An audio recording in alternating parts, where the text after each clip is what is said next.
Hello dear, welcome on my channel. In this video, I am going to show you how you can install Google Play on your window. So it's very easy.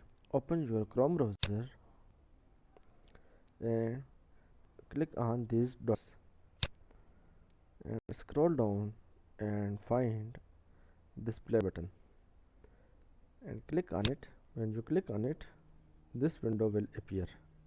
Now click on these three dots and move your mouse arrow on cast, save and share option.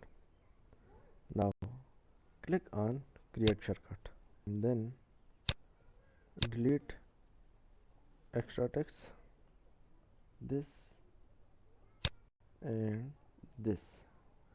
Now click on create. Go back to your desktop, window D, and as you can see, Google Play button is appear here. Now I'm going to open it. Double click on it. The Google Play is open here. From here you can install your Android app on Windows. So this was today's video. I hope you enjoy it. Like the video and subscribe to channel.